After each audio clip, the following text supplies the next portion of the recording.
Magamit sila ng iba't ibang tsaa per drink. Ooh, yummy! Ang daming sago. Nakita nga namin itong vlog ni Marky Bob at dahil naghahanap din kami ng Binondo food trip dahil malapit na ang Chinese New Year, nagpunta kaming Quiapo at sumakay kami papuntang Espeleta Street since gusto ko talaga ng authentic Taiwanese milk tea. Una kong trinay dito is yung mushroom and squid balls nila na nasarapan ako talaga dahil hindi ako kumakain ng mushroom pero dito napakain tayo ng mushroom mga mare.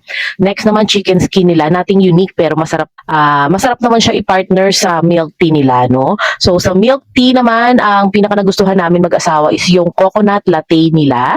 Ayan, kasi nagbe-blend siya sa coconut plus the coffee. Ayan, medyo trentahin na tayo kaya doon na pumapasok yung panlasa natin. Yun yung nagustuhan natin at binalikan ulit natin yan.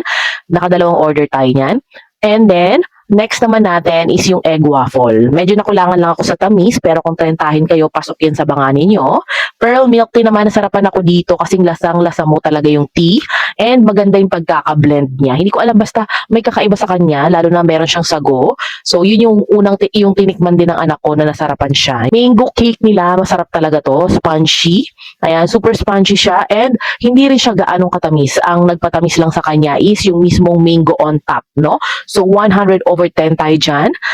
Taro milk tea naman mga mare, masarap to kasi kung kayo ay mga 40s na, feeling ko magugustuhan nyo to kasi meron na siyang beets or meron siya mga gabi ba to or kamote na malalasahan mo talaga, no?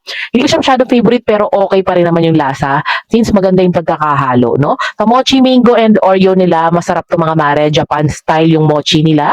Super lambot at melts in your mouth. Kaya must try yan kapag pupunta kayo dito kay Hello HMT. Very unique din yung kanilang halo-halo milk tea na talaga namang masarap dahil may iba-ibang sago and then meron din siyang munggo, di ba? Nagustuhan ko to, in fairness naman. Sa fruity naman, if mahilig kayo sa fruits, lemon, apple, ganyan, orange, magugustuhan nyo to kasi meron siya talaga siyang mga slices ng apple and orange. Overall, masarap ang experience namin dito mga mare.